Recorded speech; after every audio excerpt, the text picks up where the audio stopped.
elephant seal rookery at Piedras Blancas encompasses an 8-mile distance of the coastline. You're probably most familiar with the elephant seal viewing area, which is almost right in the middle.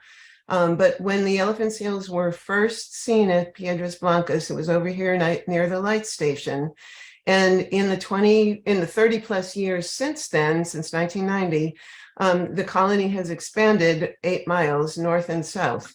The program that we are going to be talking about today is actually not within the boundaries of the birthing and breeding beaches. It is at San Simeon Cove, which is an idyllic beach located right across the entrance to the Hearst Castle. So it's very visible and attracts lots and lots of visitors every year.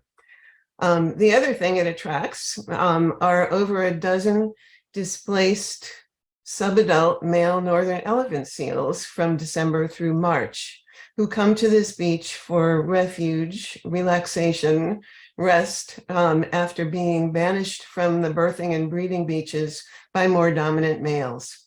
It is also a popular beach for all kinds of beach and water-related activity. We have hikers, all water sports, dog walkers, and up to 500 people per day on this beach enjoying the beautiful scenery with the elephant seals.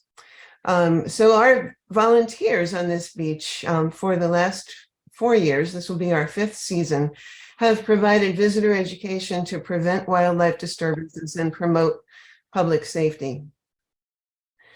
I love this quote from Sir David Attenborough, and it happened to be juxtaposed with a southern elephant seal, which I thought was particularly appropriate.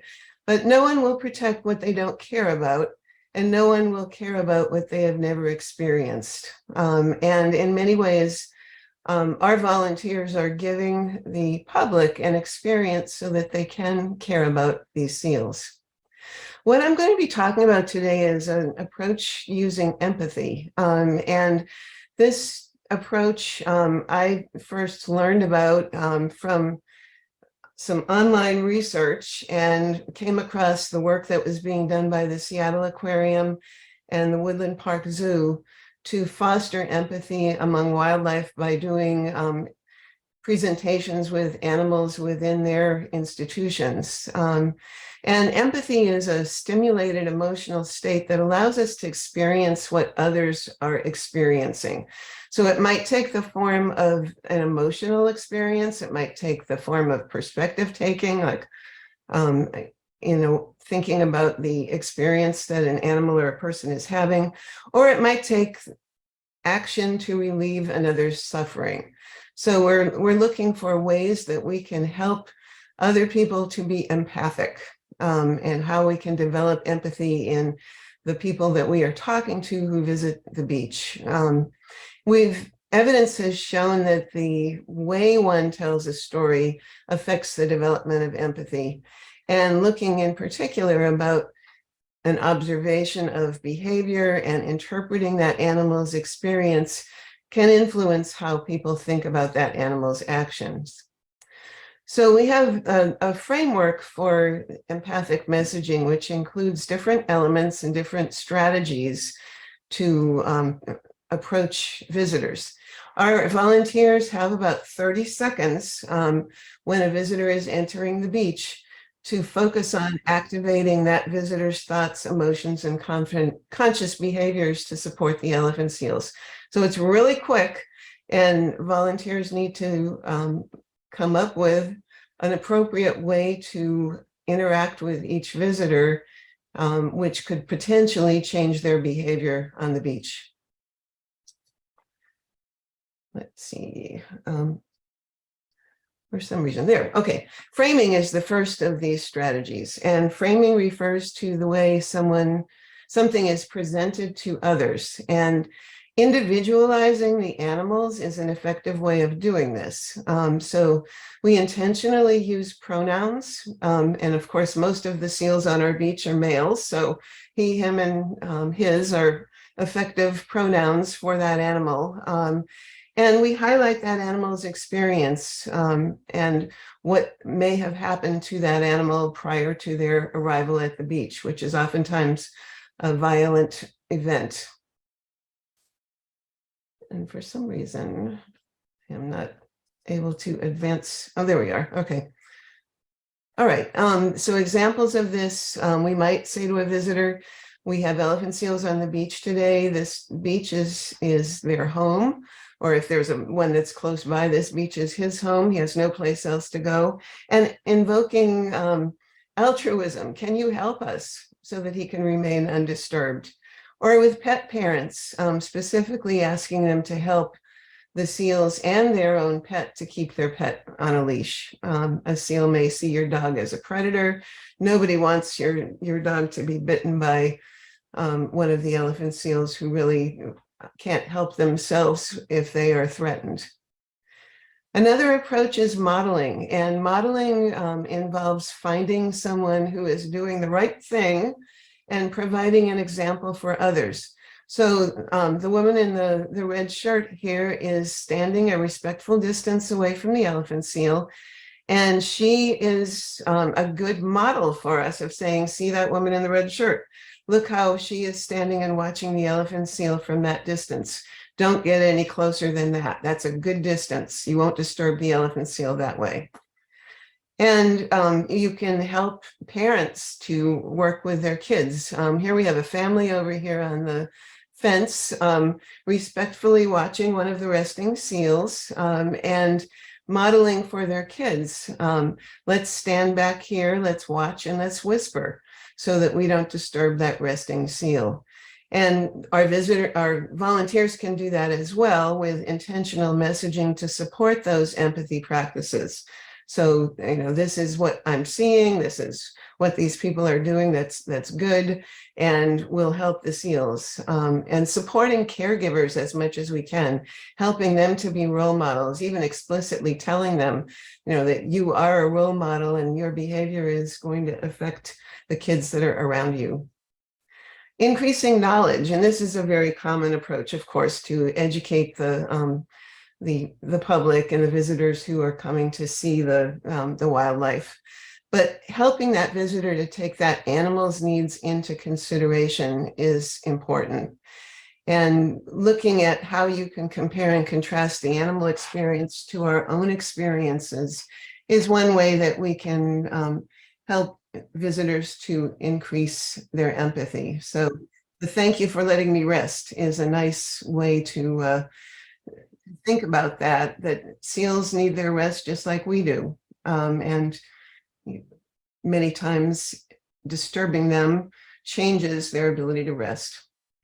So an example for the dog owners who are a group that is very common in this area. And this is not one of the 3,000 to 5,000 pound subadult male seals. This is a juvenile that was on the beach, but these people walked really, really close to him. And the seal charged the dog and actually startled the dog. So something that we could say to this couple, thanks for keeping your dog on the leash. Seals are disturbed by movement and may mistake your dog for a predator. You can help by standing back, walking far away, not walking within the seal's visual field. I mean, all of those cues help the dog owner to see what they can do. Providing experiences. We have lots of opportunities to provide experiences, and the natural behaviors that the seals undertake on the beach don't stop just because they are now on a human beach. Here we have two male seals who are in a conflict in the creek, which happens quite frequently. And we can focus the visitors on that animal's behavior. This is a normal male behavior that they are fighting for dominance, even though there's not much to fight for on this beach because all of the female seals are on other beaches. They don't stop that normal behavior on this beach.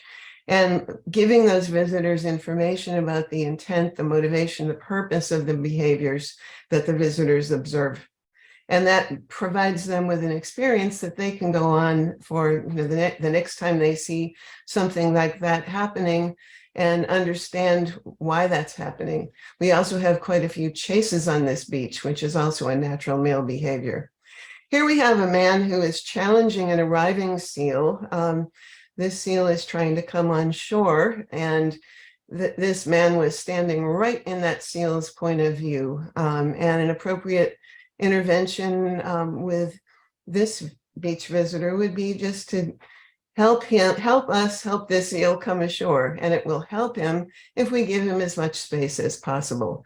And it's very likely that he doesn't know he's fascinated with this seal and doesn't realize that he is actually being seen by this seal and causing a disturbance or a change in behavior to that seal.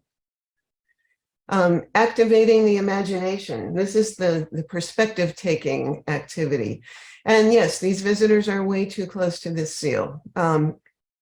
So how can we intervene with seals who are humans who are too close to seals, and helping the visitors to understand what it feels like to have humans surrounding them constantly? Yes, it is interesting. And yes, he is asleep, but that may not happen. He may not be asleep for long. And if he wakes up, you are putting yourself in danger as well as disturbing the seal.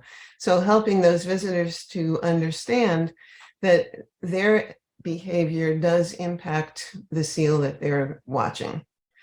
Another example for the photographer group, and almost everybody that comes to this beach, of course, has a camera with them. And most of the time it's cell phone cameras, but even approaching that group and saying, I'm so glad to see you have your camera with you today. Almost everybody wants photographs of the seals.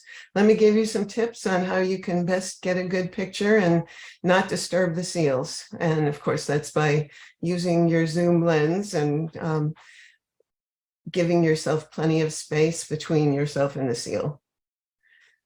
And so empathy works across multiple strategies. We can help our visitors to develop a greater understanding of the seals.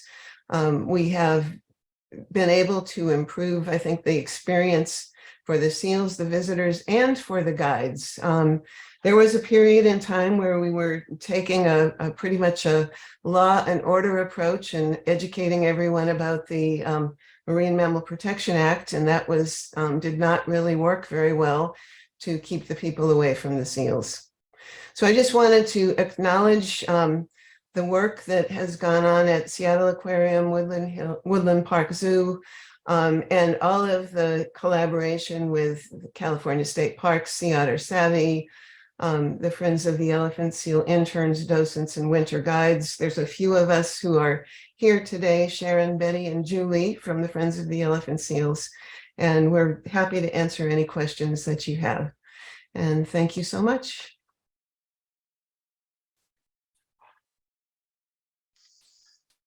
Thanks so much, Kathy. Everybody could use a little empathy, right? Exactly. More and more these days. So go ahead and raise your hand if you have a question, or I'm turning it over to Cara if she's got some items in the chat that she wants to share.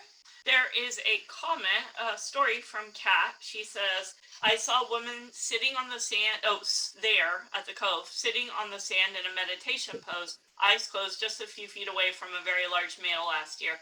Of course, he reared when another male approached him, and then he saw her and looked like he might charge her instead of the other male. She ran. I hope she and those who saw her learned that the signs are no joke.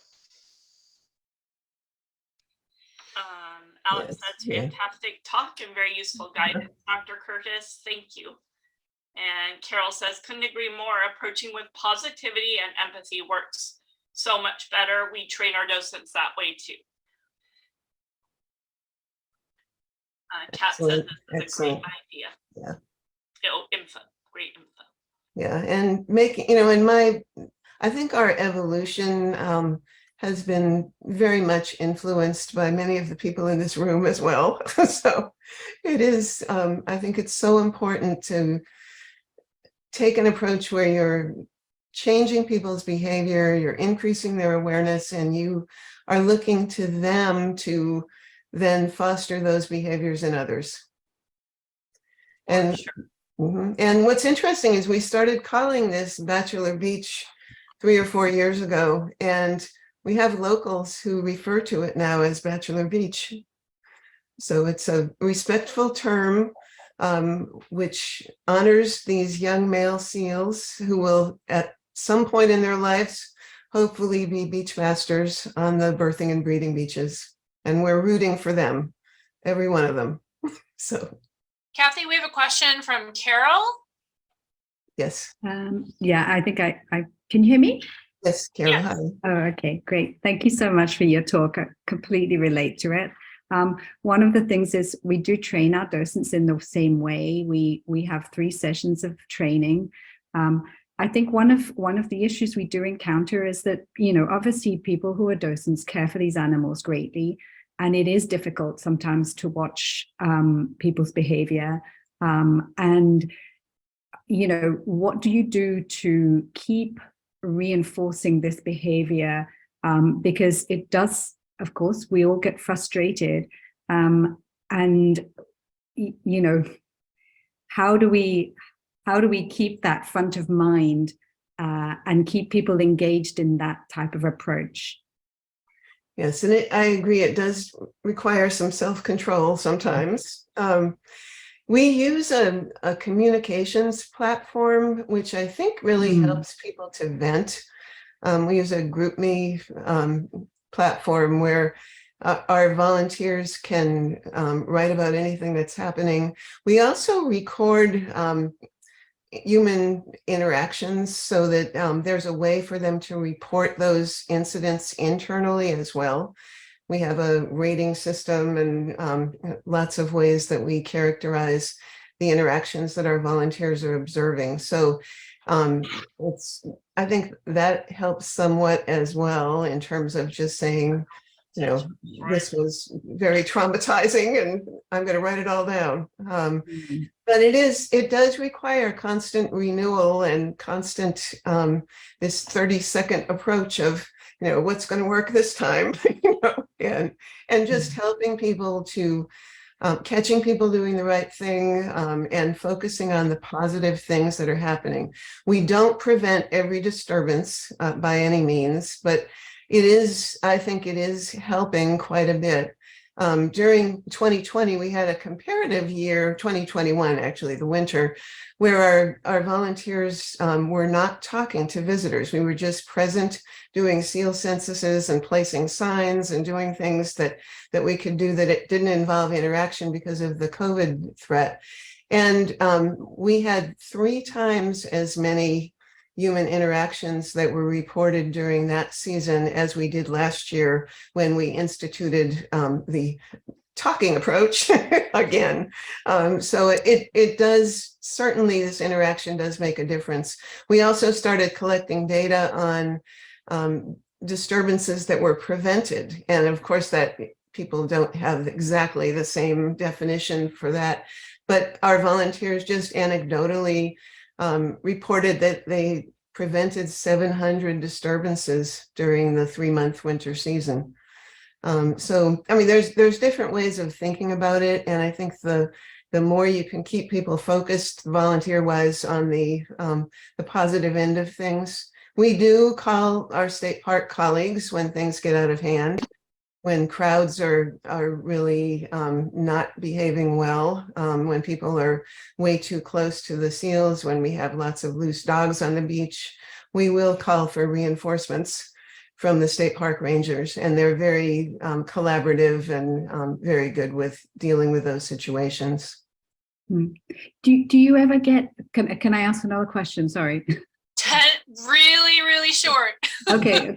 Do you ever get people pushing back on your advice, and how do you deal with that? Yes, I would say about 1 or 2% of the people just blow us off and walk right by, and we just say, oh well. You know, if they are doing something flagrant later on, we can call our state park colleagues to come help us. But most of the people are very appreciative. Most of the people are happy to help, and especially to know more about how they can help.